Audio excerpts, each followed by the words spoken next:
RFM News for our sponsor Guardian Jewellery, Toronto Town Square and the Esplanade, Warners Bay. It's 1 o'clock. Good afternoon. I'm Annabelle Regan with 2NURFM Hunter News.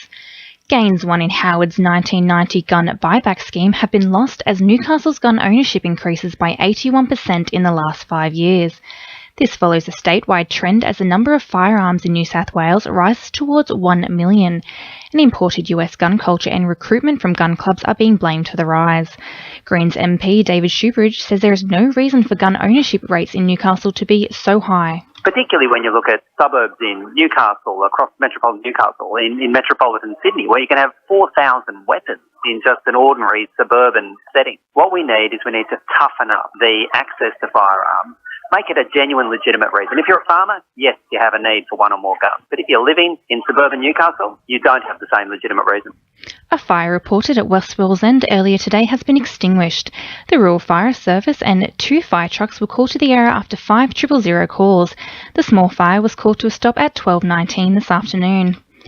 The Hunters' health resources are not up to scratch, according to Port Stephens MP Kate Washington. The statement comes after an incident in Bob's Farm, where a family was forced to wait over 40 minutes for an ambulance to arrive as their 2-year-old son suffered repeated seizures.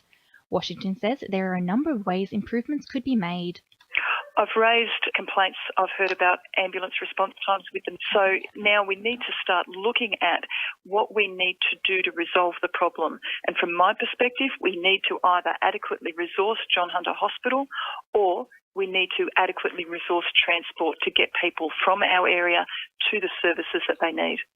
Concerns have been raised regarding the number of homeless women in the Hunter region. Hunter Support Service, Nova for Women and Children, have been unable to focus on early intervention and prevention of homelessness due to the demand for emergency accommodation for women. CEO of Nova, Kelly Hansen, says the support group will look at different target groups for women. We need a holistic approach to this and understand that there is a housing crisis out there, that we're leaving women and children unsafe, and different target groups of women as well. Older women are presenting sometimes for the first time to homelessness services. A 61-year-old Newcastle man accused of setting fire to bushland near Jules has cited danger to the community and boredom as excuses. The incident, which occurred on Friday, saw the man set fire to overgrown grass just 15 metres from homes. Nearby residents extinguished the flames, while passing motorists detained the man until police arrived. He is expected to face Belmont Local Court on Wednesday. The store building in Newcastle West hits the market today. Expressions of interest are being sought for the 12,000 square metre site situated next to the new proposed transport interchange.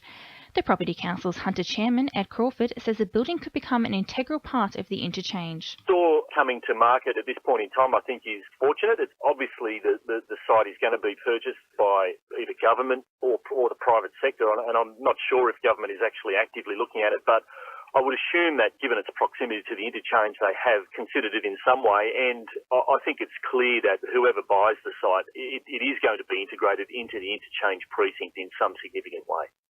Residents in Elmore Vale and Belmont have become the victims of dodgy roof repairs. Jay Carg from Blue Haven on the Central Coast has been charged with 10 offences, including using a forged contractor's licence, unlicensed contracting and knowingly misrepresenting an individual, partnership or corporation. Commissioner for Fair Trading, Rob Stowe, says it's important to ensure trades are properly licensed before they undertake work. Anyone doing electrical or plumbing work must have a licence, and in cases of home building work over $5,000, a person must have a licence to do that work. And it's really important that people do that, otherwise they're putting themselves at considerable risk. In finance, the All Ords is down 19 points at 56.92 and $1 is buying 73.1 US cents. Sport, thanks to our sponsor Warners Bay Sports Club. New coach Dan Fideris hasn't been able to come away with a win in his first game in charge of the Knights, losing 46-24 to St George Illawarra yesterday. The Knights veteran says he enjoyed taking on the coaching role despite the tough situation he found himself in. First half was fun. It was, 12-0 down, losing our strike front.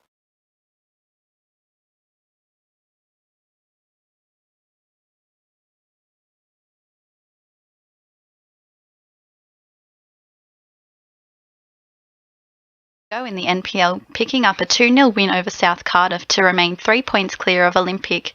Olympic themselves picked up a 5-1 win over Western to stay in touch with the leaders.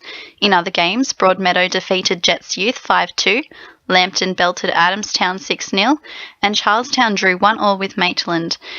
And in the US Open of Surfing in California, Merriweather's Ryan Callanan progressed to the quarterfinals only to be eliminated this morning by his eventual champion Hiroto Ohara. That's sport. I'm Georgia Lupton. 2NURFM news time is 1:05.